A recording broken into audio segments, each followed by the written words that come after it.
All righty, mate. Go for it.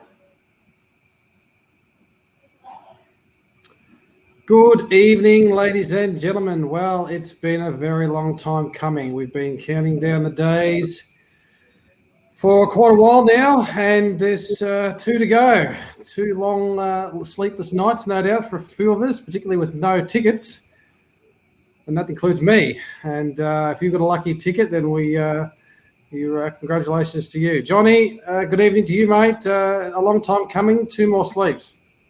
Yeah. Well, congratulations to everyone who did get a ticket. You've got the golden ticket, and I hope you were running around the lounge room singing that. It's after, what is it, 18 months now since you've been able to go to the footy. I just really feel great for all the people who have got a ticket. I'll be down the Noosa Tiger Football Club, just watching it down there, having a couple of beers on the screen that they've just bought, which is larger than life, and you can probably see it from the moon. G'day, Norm, down in Maryborough. Brendan Whitford, g'day, mate. Thank you for joining us. Julian Muscat, really appreciate you jumping on board. Tanya, thank you for coming on board. Let's get this party started, she says. Yes, everyone's up. That's a good one. I haven't got a ticket yet, so I'm willing to do whatever it takes. I'll sleep with anyone, anything. Anyone needs a ticket. That's a point. Back in the day, I might have too. I'll give a kidney. Yeah, I'll donate a stomach. I don't know. I'll do anything to get a ticket. So my last chance is tomorrow with Ticket Tech giving it to Carlton away members. So I've got a chance then. Yep, I hope you get one, mate, because I want to see a live cross from the G. I can't be there, so I want to see a live cross. Brooklyn Lindsay, g'day. Brooklyn, Elise McClymont, g'day, Elise. I'm happy you're recovering nicely with your hand injury. Scotty Nolan, g'day, Scotty. Thank you for coming on board. You beauty, countdown is on. Countdown to the first win, he says. Yeah, I like that. We're all up and down, aren't we? Now it's just it's a level playing field. The expectation is high. We expect a lot. Things could change in 2 days, but it's just right now. It's just it's great to be back and great to have footy back, and it's a shame it's going to be 50%. I think the justification behind not increasing hasn't been really there. To me, I think 50,000, 75,000. What's the real difference? And they're going to go to that the week after. So that's disappointing because we want as many blue baggers there, of course, as we can. Yeah, it makes no sense. But it's if it's going to save this save it from outbreaking again, then we just I don't have to cop it, but the people down in Melbourne just have to cop it. Hard to take and easy for me to say, I know. Going to be a very good show, ladies and gentlemen. We're looking forward to engaging with you, getting your team selections through. We're going to give our team selections. We're going to talk about what we're looking forward to seeing, particularly on Thursday night, what you're not looking forward to seeing on Thursday night. I think we'll all know the answer to that. Whether you've gleaned anything from our previous 2 games against the Saints. Who else do we play? And the Scum. Whether you saw anything out of that you liked, that you didn't like. Obviously, both of those 2 games are really fast-paced games. Do you think that's going to suit us, mate? The way that style of play is going to play out. I think it will. It depends on opponent. If you're playing against a Geelong at Marvel, for instance, we might be a really, really good chance there. But as we saw against St Kilda, they're probably better at it than we are at Marvel. So it's really going to be horses for courses. But I don't see it going too far into the season. 1, just fatigue, and 2, just pressure will come in. That Saints game, with bruise-free footy pretty much, wasn't it? Yeah, we didn't really do much defensively. I think that was just a strategy to do that. There was, there's no hard lockdowns on any players. It was more about getting touch and movement and ball movement and position and movement and patterns more than anything. So you were never going to see, any real, defensive structures come in play into those two games. That'll take place, no doubt, on Thursday night. It'll be interesting to see how Tiki reacts in certain situations. If we do get into a situation where we're behind, he traditionally likes to back in our structures and back in ourselves to get back in the game. We know that, we can't afford to get too far behind oppositions these days because it's a long way back. And if it's fast free footy, then it's definitely going to be a long way back. Yeah. Look, I think he's got to be a little bit more proactive in his changes this year. I think if we get to mid-season and we're not going so well and we're still just, trying to back into our structures when they're not working, there's going to be a lot of questions asked. So, yep. But saying that with the talent that we've got, I've said this before, your back six, back seven remains pretty much the same, and then the rest of the ground is pretty much interchangeable, apart from rucks. But rucks can change with forwards. So, he's got a lot of cards to play. We've got a few comments coming in, mate. Make sure you get all of our amazing audience on the screen. Jason Allen, g'day, Jace. Let's do this. Enjoy the highs and ride out the lows. Brendan Whitford says we've got a game against the Filth in round 2. Then a massive crowd for that. That's 100% for sure. Wouldn't be nice to go into that game after a win. Paul Quixley, g'day, Paul. Getting exciting now. If you're like me, you won't sleep, or I'm on American time at the moment, so I'll just be. If I do get a ticket, I'll be definitely up and about. Andrew Lake, g'day, Andrew, our resident champion expert of all things Carlton and all things knowing. He says he thinks the G will suit the style we are trying to create, and I 100% agree with him. I think that the wide open spaces of the G will definitely suit what we're trying to do. And I don't know about you, but I really noticed a marked increase in our skills, our targets. We're hitting on against the Saints and the Filth. The run and carry we want to bring. We've obviously brought in those players that can do that. We want to get it forward. So I think Andrew's right on the money there. Yeah, the only thing that hasn't changed for me in the preseason so far is a shit delivery inside forward. That hasn't changed. Just kicking at the top of the goal square, and you've got 2-3 tools just standing there in the same position, stagnant, and try and take a mark. It's it just rebounds straight out with a team like St Kilda, and it's down the other end for goal. Yeah, you're exactly right. And the players that I think that can assist in rectifying that with the delivery into that forward line are players like Murph.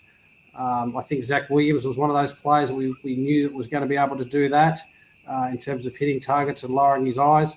We saw some really good forward entries by Paddy Dow in those games. Obviously, Sard was also another one that we know that can deliver the ball really well. So I think it's, we're going to be relying on those players to drop their eyes and just, stick it out in front of the likes of Harry and Levi. And, they're not going to be stopped on a lead. They're just not. No, that's right. Yeah, I fully agree with you there. But we've just got to drop the eyes. And not only that, but the forwards have to lead at the ball carrier.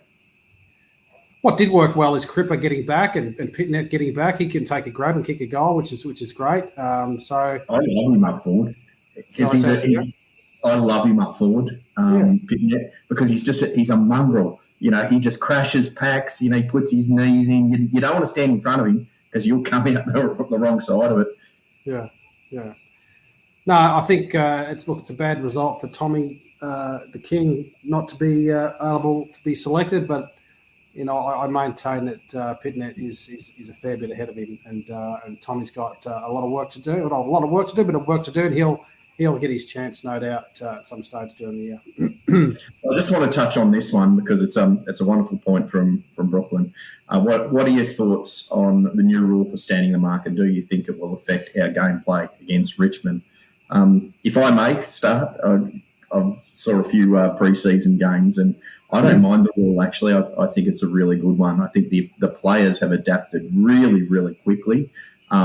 I think the fear is still there that, if it cost a team the game or cost a team a fine or a 50-metre penalty just for moving an inch off the mark, I think that there will be, AFL House will be absolutely destroyed. But the players adapt quickly, and they've done really well. What I did really like is, that players would stand the mark, and that they also almost wait for a starter's gun, being the whistle. And as soon as the whistle goes, they're off, and there's really no change.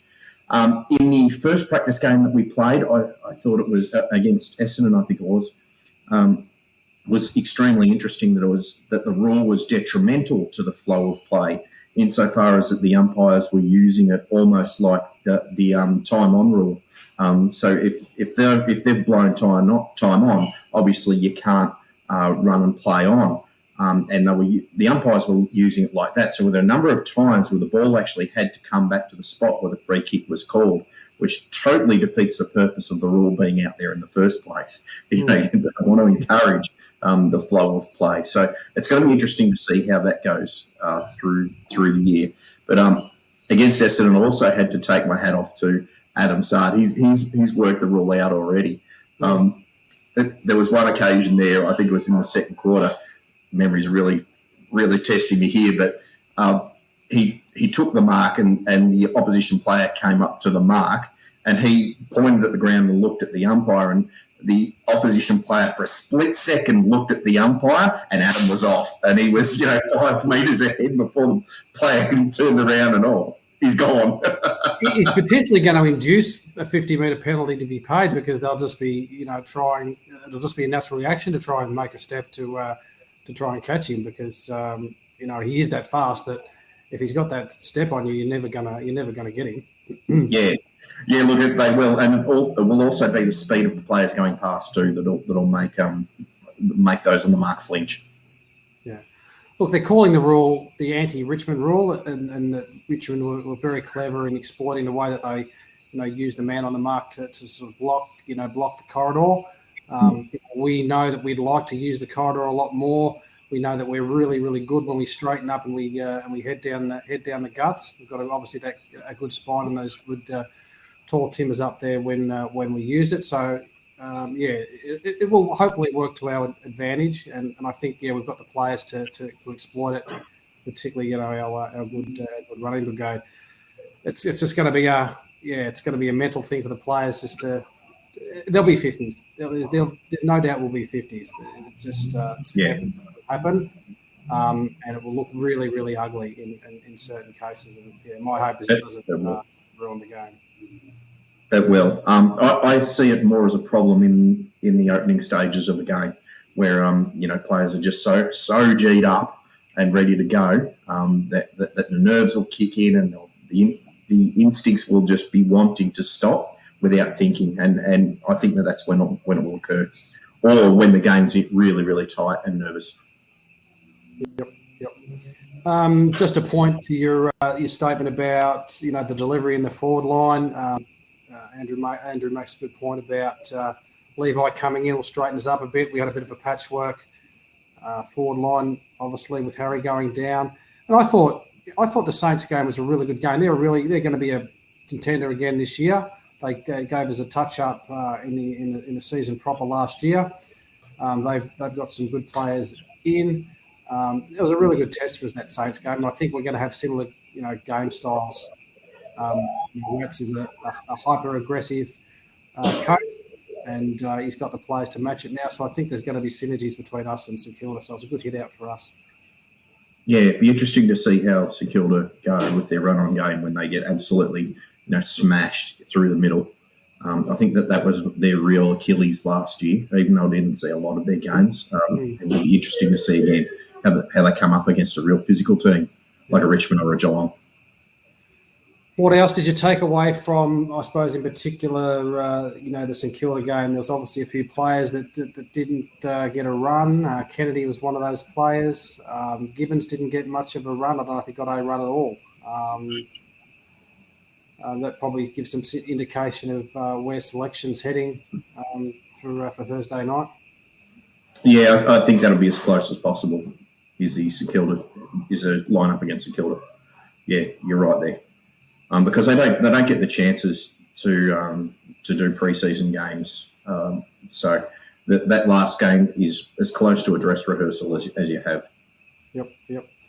Frank Kossenberger, good evening, Frank. Thank you for joining us. Cheekily watching from work. I'm sure your boss won't mind, mate. In fact, you should get a raise for watching us. That's what you should be getting. John.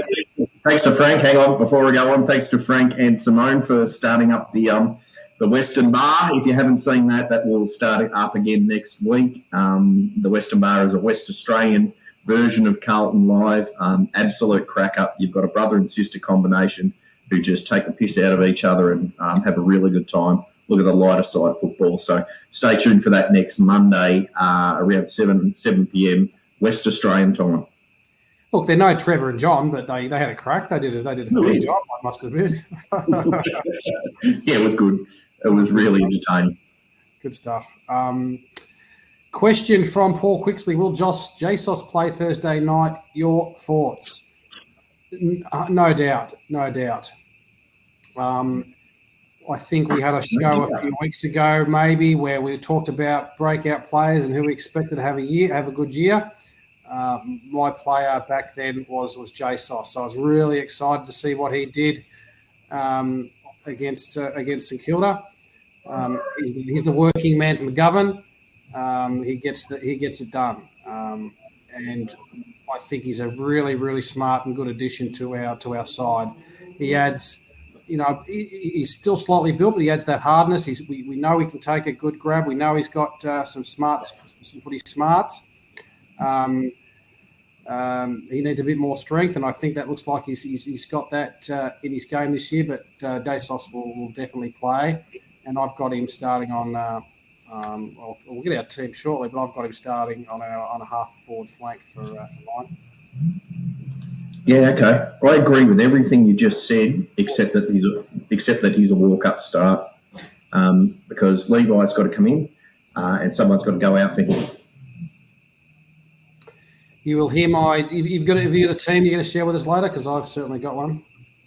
I do not, but we'll have a look at yours, and then I'll have a look at my alterations that I would. Apologies, I've been flat out busy. Haven't been able to put one together. I really wanted to before today, but didn't get a chance. I think this is one for you, mate. Any chance Roy Orbison will be making an appearance tonight? Only if I see a pretty woman. Pretty woman walking down the street, pretty woman, you know you leave me. Anyway, it's your. I think you're talking about the dark glasses, mate. Yeah, no, it's fully dark outside here now, so there'll be no need for the sunnies. Okay, I might get into my team, I think, and I think I'd love to hear everyone else's team. It'll be interesting to see what happens. Good point by Andrew Lake. But before we do, can we just do a little bit of an advertisement and break the big news? The big news. Okay. This will give you a chance. I'm helping you out here, mate. This will give you a chance to get the tech organised to put the team up. But the big news is next Tuesday night, 7:30 Melbourne time, 6:30 p.m. Sunshine Coast time, and 4:30 West Australian time, we are going to have one of the greatest guests that we will have had so far. We love this bloke. If it wasn't for Bruce Dool being so grouse as a kid, I would have had the number 4 on my back. And yes, that's right. This time next week, we will have the one and only Peter the Buzz Bazzusto on the show. So cannot wait. Had a chat to him on the phone. Absolute cracking guy. Knows his football. I don't think there's anyone more passionate about the Carlton Football Club. So get on board. No, mate, that's fantastic, and all credit to you. It's been a champion effort to get the Buzz on our show. We've wanted to have him on for quite a while. I know he's a hero of mine growing up, and he's definitely a hero of yours. and no doubt he'll be a name recognised by all of our guests and all of our audience as being a champion Carlton footballer. And well done to you, mate, for organising that. So yeah, I'm really looking forward to having a chat to the Buzz about footy and life, and of course we'll be taking some questions from our audience, and it's going to be a really, really good show. Can't wait. Yeah. Look, he's got extremely well versed views on the game of football today, and then the parallels with when he played. So it's not only going to be entertaining, but you're going to learn a lot. I tell you.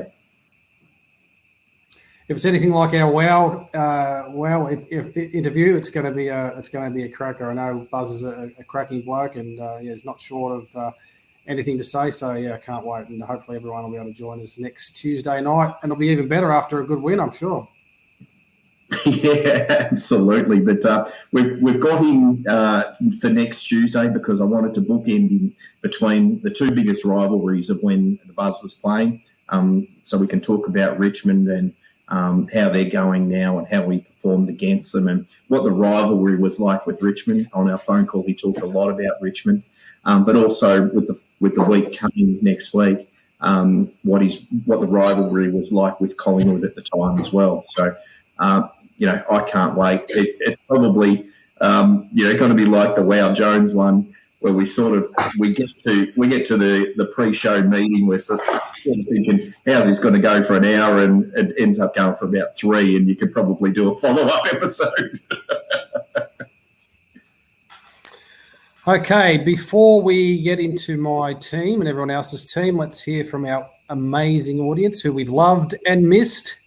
That's for sure. Rob Neely, go Rob. This first game against the Tigers is a litmus test for our year. If we don't win, can we make the finals? Well, yeah, one loss in round one doesn't screw our finals chances up. We saw that last year. We lost round one, and we if things went our way towards the end of the year, we could have scraped into 8. So it's not a litmus test for our year, but what I think it is I think it's going to be an amazing. Well, to win would just be the confidence that our young blokes need to know how to win and to win. I think winning is so important for our team this year. Mentally, I think they need to know they can win and win well. It's the difference between the teams these days is shortening every year. So to be mentally on and to win and have that confidence boost is a really important factor, I think. So winning and winning is the best result, of course. That goes without saying. But for us in particular, I think getting off to a good start is just going to see us set up a really good opportunity early days. Yeah, look, that's well said. I think it is a bit of a litmus test. I think that these guys, they're the team to beat. There's no doubt about it. They're that far above everyone else, or have been in the last few years. That they're going to be the team to beat again. Round one, let's see where we are situated for the rest of the year. It's going to be a really good benchmark for us. If we lose or win, I'm interested to see how we do it. If we get absolutely smashed out of the clearances and we still bomb the pill forward ridiculously, and we haven't learned any lessons, then that's when I'll start to get really, really savage next week, I think. But if we start to look like that we've addressed our shortcomings, win or lose, I think that's going to put us in really good stead for the rest of the season. Yeah. And that probably makes a point that you're trying to say, I think, in general, is that probably the biggest test is not any of the 22 out on the ground, but potentially the bloke that's upstairs and how he controls things and how he controls the narrative and how he runs the game and reacts to what we're going to do within games. Last year we saw some really good tactical things happen with Teague in the box, and then we saw some really strange, from the observers and supporters' point of view, strange things where there was sort of no reaction to what we thought was a clear opportunity to bring someone back or to put a tag on or to slow the game down. But it was maybe an overconfidence in us doing what we needed to do. But I think Teague in the box is probably is probably just as important as the 22 out there. Yeah, absolutely. And that leads into, the elephant in the room, really.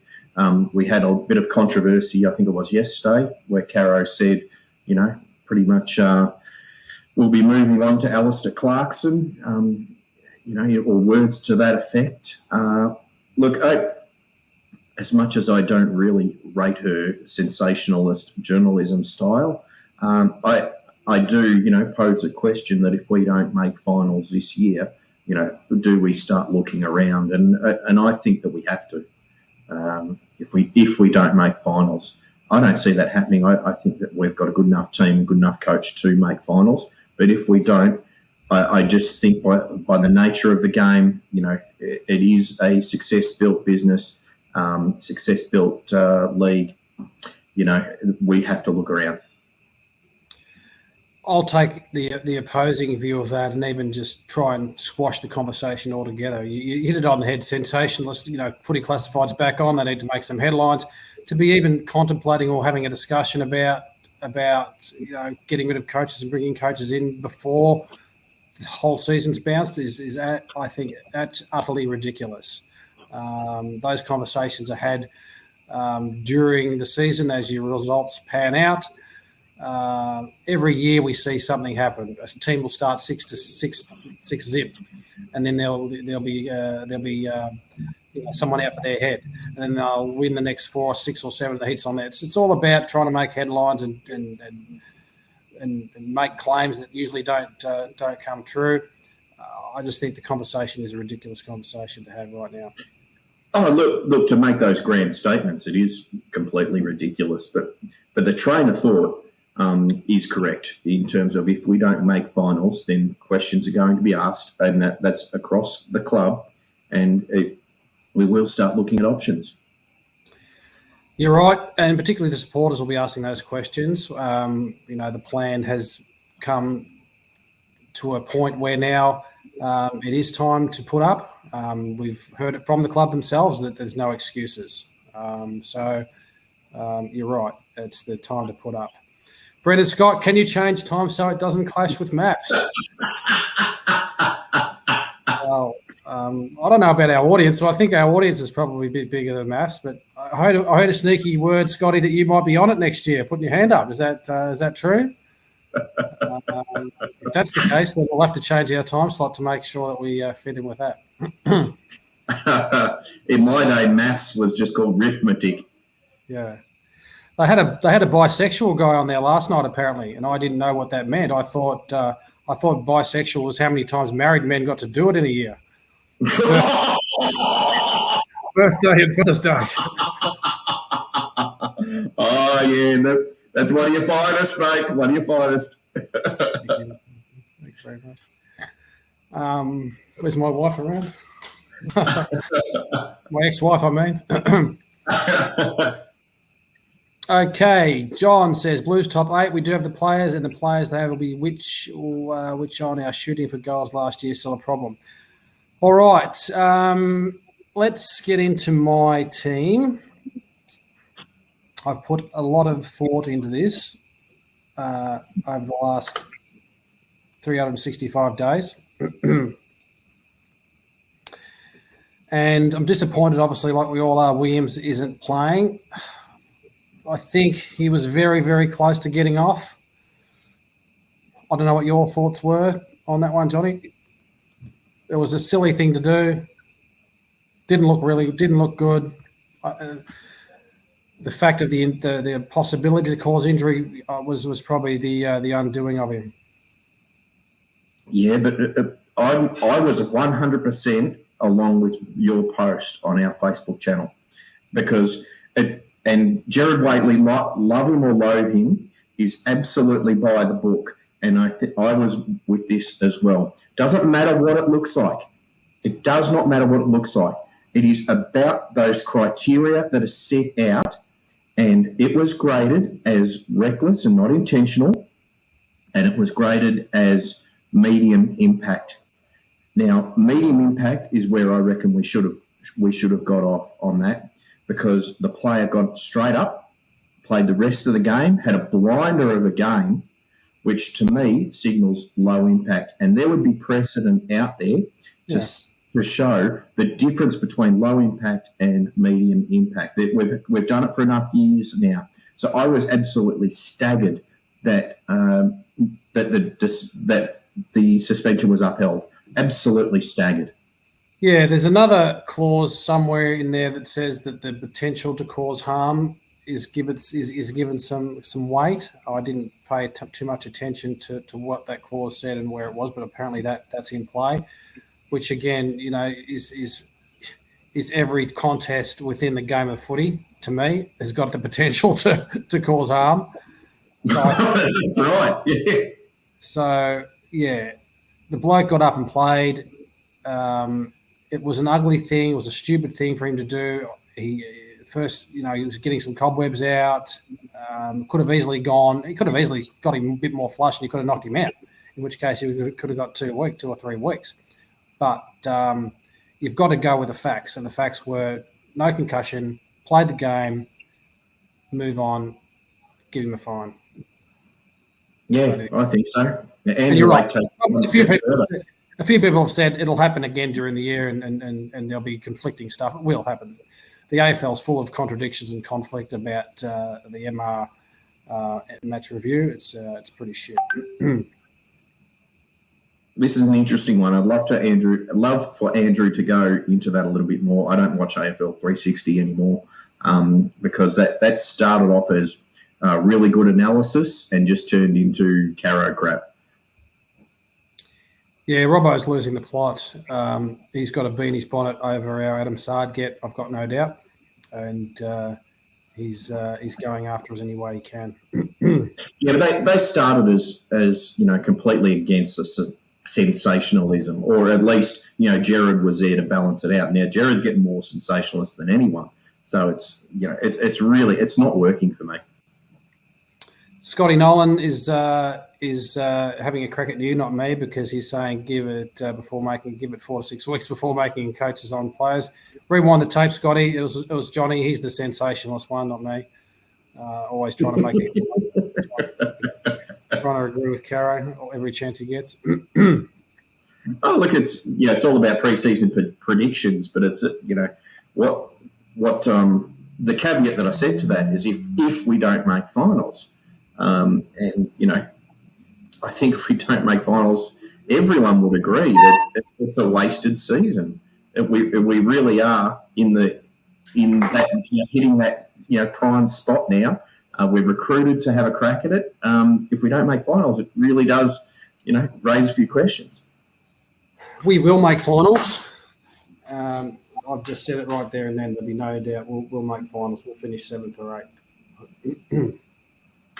Yeah, I'm saying 6th. Last year I made a bold statement I'd get a tattoo if we won round 1. I don't know about this year. A tattoo parlour's open. Nah, save it for a premiership. Shannon Gore, good evening. She says she's late footy training. No worries, Shan. Our awesome partner in crime of the Heatley end. Hopefully footy training went well for you, Shan.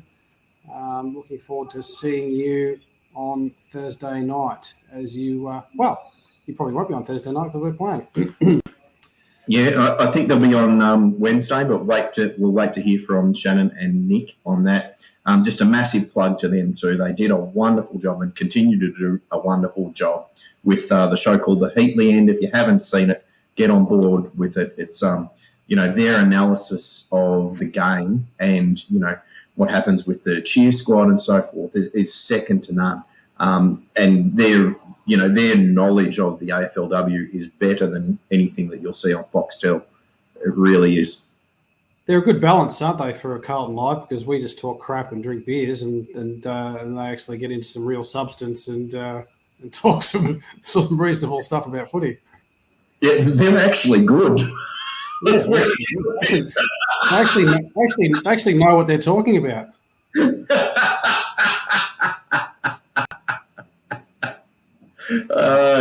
What's the other saying? Fake it till you make it. We've been faking it for 5 years. At least we're consistent. We did say to ourselves we'd be a little bit more organised this year, and what happens? 7:31 comes along, and we're still doing sound check.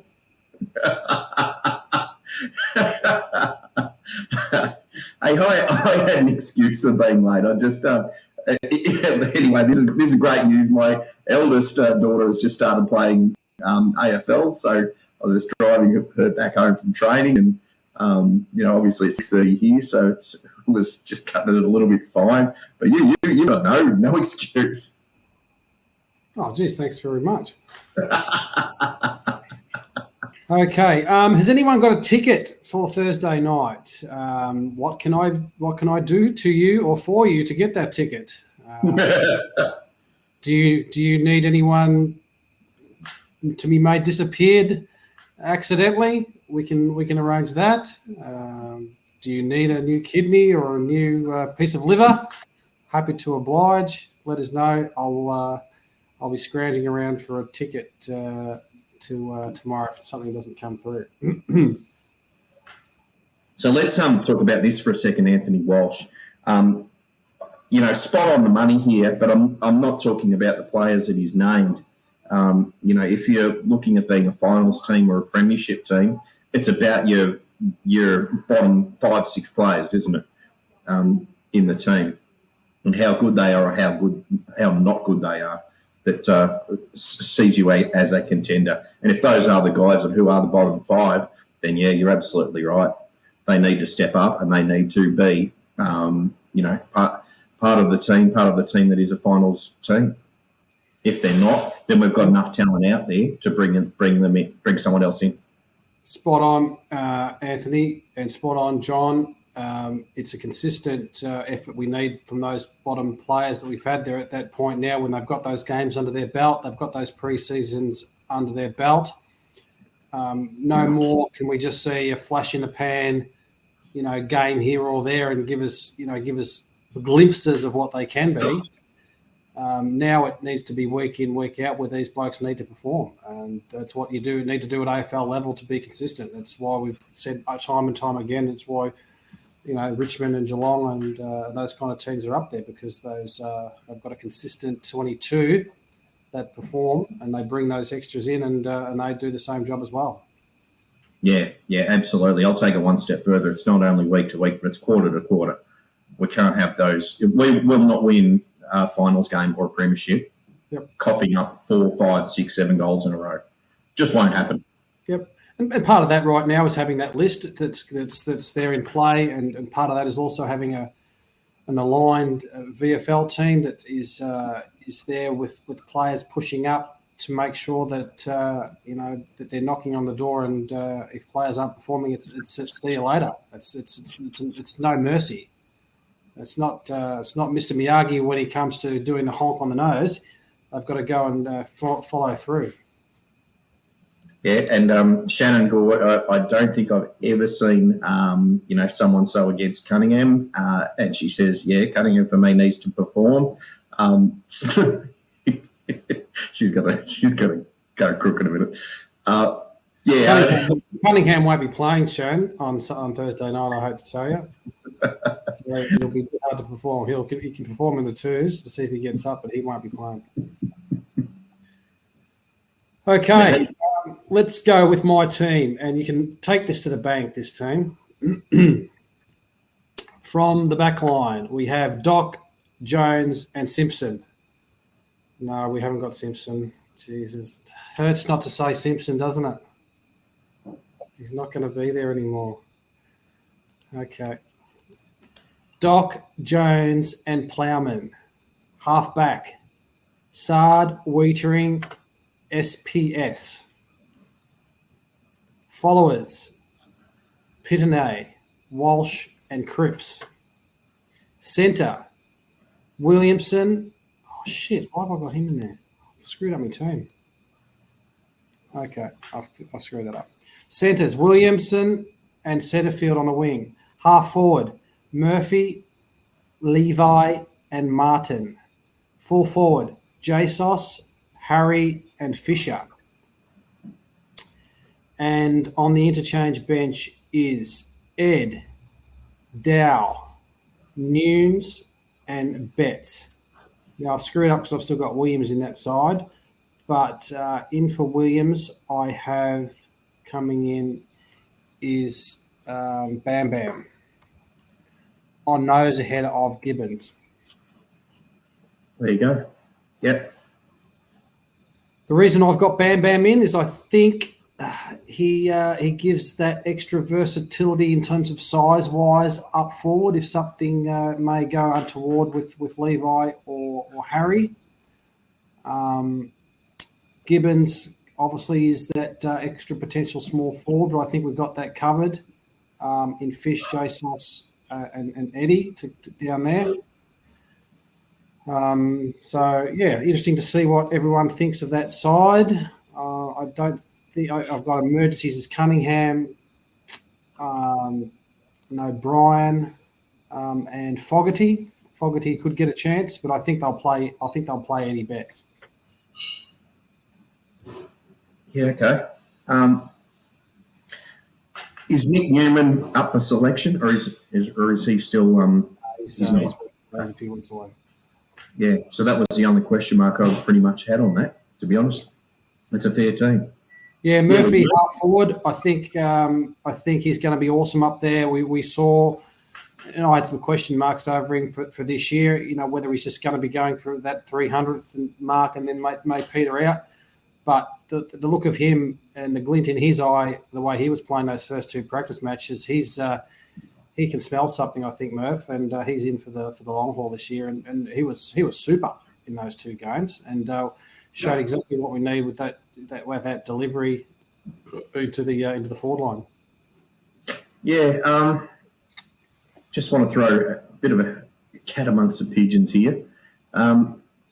None of us actually saw the VFL game, but apparently Caro absolutely cut it up. Is he in the mix for Williams' spot? I think he's in the mix. I just think that I don't see where he fits in. I think it's either him or Eddie. I don't think he's going to be, brought in as a midfield option. Bam Bam did play a good game, so did Gibbons. So I think it's probably out of those two for the final spot, or let's say it's the Williams spot, because Williams would have been that lay down spot there. Dow's done enough in the two practice games to he's up and about. So yeah, for me the only issue whether they go for Kennedy or Gibbons. Yeah, okay. Is Eddie Betts to you the wrong selection? He's had a calf injury. He hasn't played any of the two major games. He played obviously VFL and did okay, but that's that's a VFL scratchy. Is it the wrong call to bring him in? It can really backfire if he lasts a quarter and then doesn't do goes down again. At this stage, I'd rather Fogarty play than him, but the thinking is along the right path. He's a big game player. This is a big game. If he snags a couple of goals and brings the whole team alight, then that's the upside to it, isn't it? Really? Yeah. It's going to be an interesting selection. I think that's pretty close to the mark. I can't see, obviously, Levi's fit. Harry's okay. They've said he'll play. In terms of any other injuries, Marchbeck's a little while away. Still, he's behind the eight ball in terms of our backs. I've got, obviously, Williamson on a wing. He's played on the sort of the half-back line in those two practice matches. I think you noted SBS, played all right against the Saints game. I was a little bit in the opposite direction. I still thought he was a bit like a rabbit in the headlights. He's better up the ground. As soon as he got up the ground, he was really, really damaging. And he's one of those players that you want kicking into inside 50. Yeah. Yeah, I 100% agree. And again, the same with Williamson. I think he's better up the ground too, although Williamson one-on-one is probably a much better option than SBS. So he'll get some time up the ground. They'll all get some time up the ground. They're all sort of balancing their time between mid and back, as far as I know, in training. So I'll get an opportunity as well. Fisher, for me, I love what he's going to be doing up forward. He's set himself to be that small forward that we wanted. I want him to kick 40 or 50 goals. That'd be very, very nice. And we'll say Papley who after that. Really looking forward to seeing what Fish, JSOS and Eddie can do under the feet of Levi and Harry. That's a big stat, Trevor. Well done. Be nice. Your man, Fish. Oh, Fish is great. But is Stocker ready to go? No, he's not ready to go. He's got to bide his time. He's got to perform consistently in the twos to earn his spot. He's really just come back. When you think about it, he hasn't played a proper game. He needs some real good time in the VFL to get some consistency going.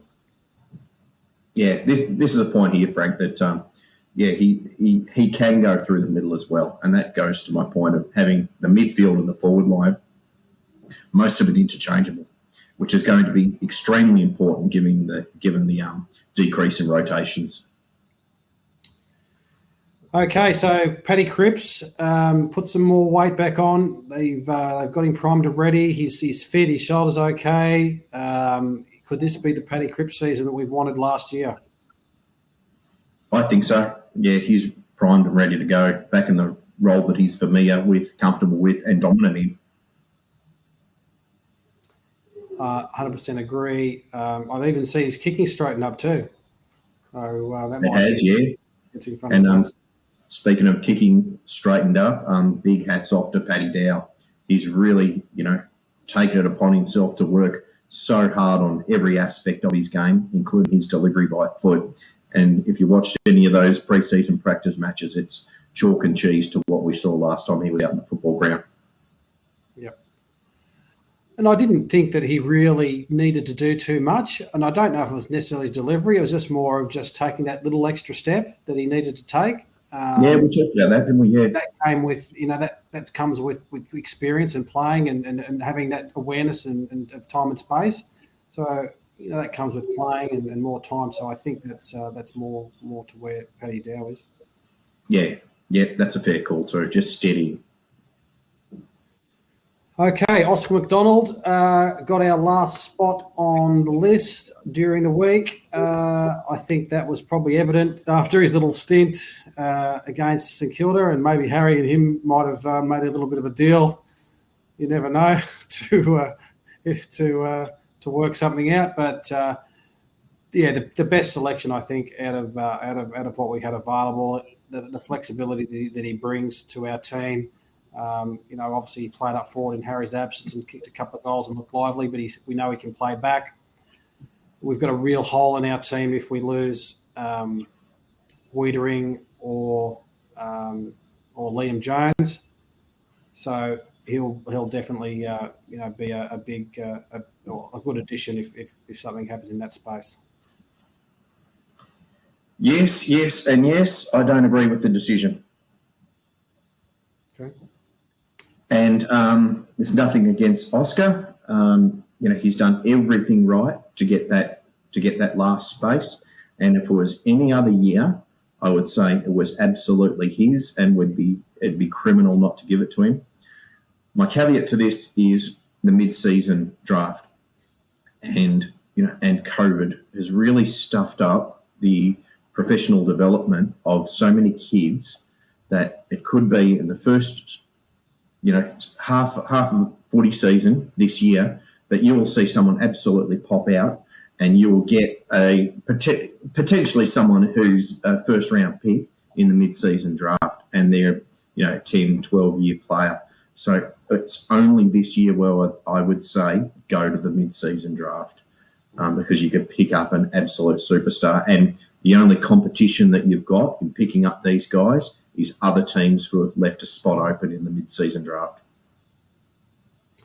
What's the situation if something happens and we get someone on a long-term injury list? Are we then got a spot for in the mid-season draft? That's a very good question. I think we would have, yeah. So, I like your way of thinking, and I 100% agree with you that there's going to be some diamonds out there in that mid-season drafts. Maybe not the Josh DeLuca diamonds in the rough that we went for, but some other diamonds in the rough. But you've got to go with what you've got, I think, and I think he's going to be a good addition for us as a backup to those guys. Any other season, walk-up start. Fair point. I suppose you look at your list right now and you look at it from a perspective of where it is, and I think he fits into our list in terms of a backup, either back or forward. Is there going to be someone like that available in the mid-season draft? You don't know. Is it better just go the better the devil you know? If you look at our list on a whole, I think we've got every position covered and backed up pretty strongly. Whether it's someone coming in as a replacement in the guts, whether it's a small forward, I think we've got it pretty much covered, except for that. Yeah. Except for places. So here's from Andrew Lake to answer that question. We don't go to Google, we go to Andrew. If we have a long-term injury prior to the mid-season draft, we can participate. So there you go. That answers that categorically. You doubted me? Hey? You doubted me? Yeah. I've actually got a line into Andrew. That's one of the new technology things of Carlton Live this year. I've got a direct line to Andrew to actually tell me if things are actually true or not. But you're right in saying that we've got such a great list and such a mix. I made a point probably a couple of weeks ago now that you have a look at the up and coming midfield that we've got. You put Carol, who I've mentioned, into that. You put the big lad in who's had an unfortunate setback during the preseason, and Brody Kemp I'm thinking of, and you really you're really set up for the next 10, 12 years. We hope so. Let's see what a couple of our awesome guests have to say. Matt Begg says Cripps at full forward will kick our John Toritich type of game with 3-7. Scotty, fresh off watching Maths and Carlton Live, says don't think you can play Eddie. First game, longer quarters and less rotations. Need a fit midfielder first few games. Pretty good point. If you looked at my team, though, I think we've got that covered. When you talk about Ed on the bench, you've got Nunes potentially in Dow. So I think we've got midfield covered. Eddie Betts won't play the whole game, but I think he'll work perfectly to come in and act as an impact player when we need him. And not just the impact player, but I think what he brings to the side too, if he's able to snag a few. And he didn't kick the goals we wanted to kick last year, but what he did was he set up a lot of goals for us. Yeah. So I think for that reason alone, Eddie gets the nod for me. Sam Dash and Andrew Lake are on the same page. We are a ruckman short, in my opinion. That's a fair point too. We don't necessarily want, we've obviously got Tom down, and if something happens to Pitnet, then it's really Levi, isn't it? And then we've got Oscar McDonald moving into centre half forward, or Mitch McGovern, which is injured too. So we don't want to see people like Harry Mackay playing the ruck. So that's a fair point too in terms of rucks. Yeah, but I would have gone. I think they really missed a trick in not getting a ruckman onto the rookie list. I think that might have been a bit of a mistake, because that's where I put them, not on the senior list. Sam Philp also is there available. He's there and about. I think he's injured at the minute. I think he's got a bit of a slight niggle, but he's there and about. We forget those kind of players. We forget that Josh Honey's waiting in the wing, and Philp, and there's a couple of others are waiting in the wing, ready to come on.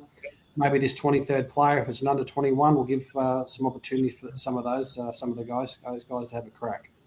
Brody Kemp, it's really sad that Brody Kemp didn't get his run at it. He might have been putting his hand up for round 1 too if he didn't have that syndesmosis.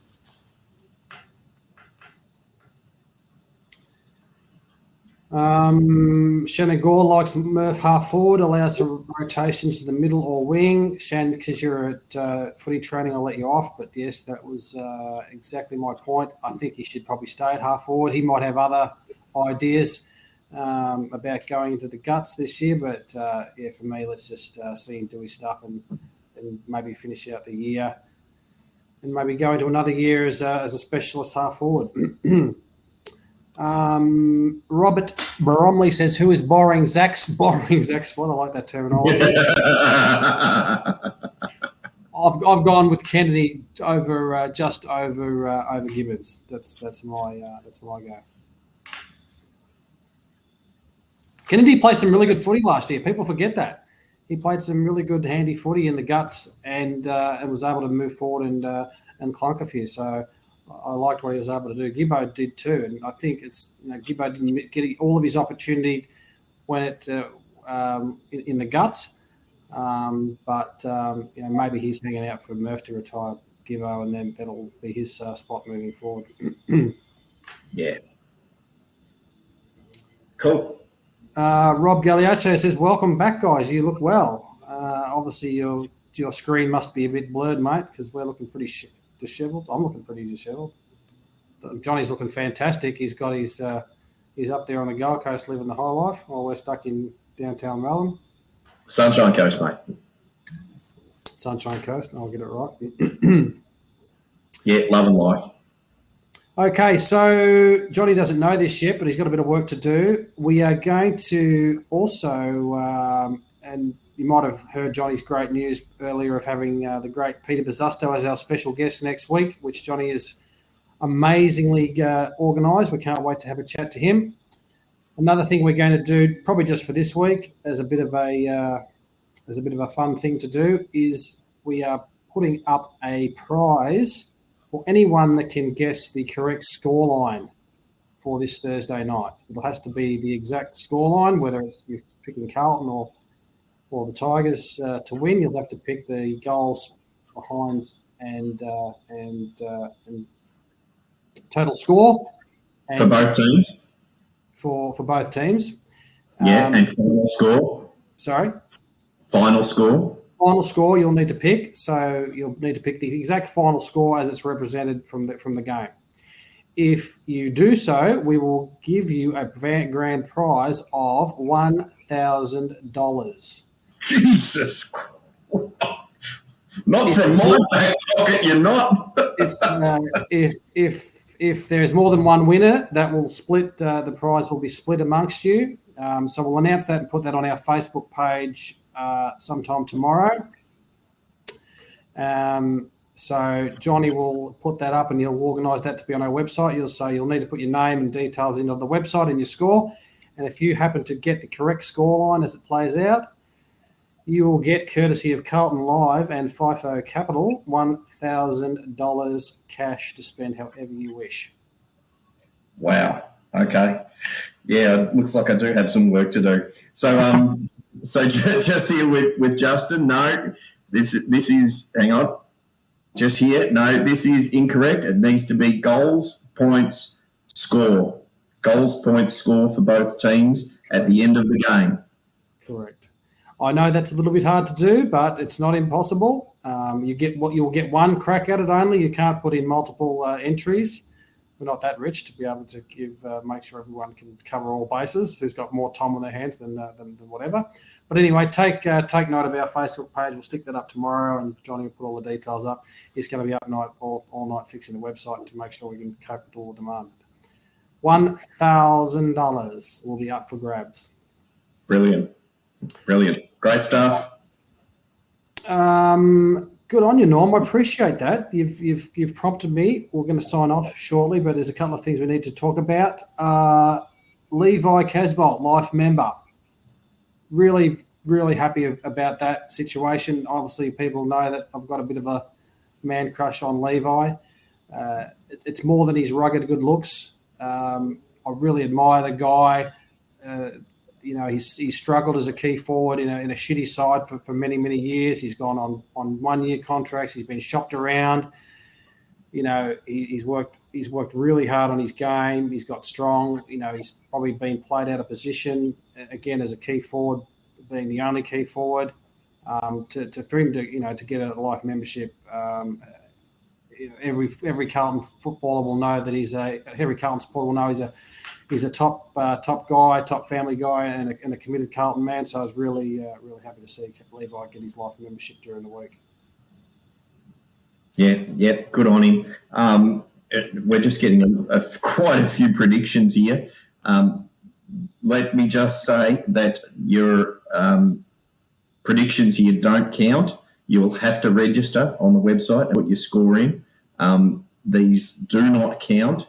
You see that Adam Parkinson's come in with one. Justin Matmore's come in with one. These do not count and are not eligible. You need to be eligible to enroll onto the website, and there will be a time limit on when you can put your guesses in. Yes, if we see a lot of guesses with the exact same score at about 10:30 on Thursday night, we might get a little bit suspicious. No, the contest will be closed probably an hour before the game. Yeah. But stay tuned for that. Okay, a couple more questions before we sign off. Someone asked about Williamson on the wing. I didn't see that. I can't scroll down. But yes, I 100% agree. He's in my side on the wing. I'm not sure. I can't see. My scrolling feature's not too good, so sorry if I missed your questions. Yeah, I can't see that one either. A couple of other things I had to talk about. Mitch McGovern is obviously injured. There was people were making a big deal of it, like he wasn't available for selection, but I don't think he would have got selected anyway. For me, JSOS is in front of him in that spot. He was apparently been flying all pre-season, as they always do, and get that last-minute injury, but we hope that he comes back. I still think he can make a big impact in the side. Yeah, but you talked about Stocker, and I reckon the exact same quote is with McGovern. Show it in the twos. Yep, 100%. No player should be getting a walk-up start. I even though I don't think Eddie should play, I think he will play. but that's just a thing that I think from a club perspective that they will do. I don't think he should play, but I know they'll play him because of the fact that the Eddie factor. Yep, agree with that. All right, let's sign this off. All right, good night, everyone. Thank you very much for joining us. If you've got a ticket, we hope you have a good time there at the game. I'll hopefully be getting mine tomorrow at some stage. Otherwise, you might see an armed man down at the Ticket Tech office to take care of to keep your eye on the news tomorrow. What are you up to, Johnny? You're up to you said you're at the Noosa Tigers event? Yeah, well, it's a very impromptu event that we decided on tonight at training. So yeah, we're going to have a bit of a shindig down at the club, and like I said, they've just bought a new TV that you can see from Mars.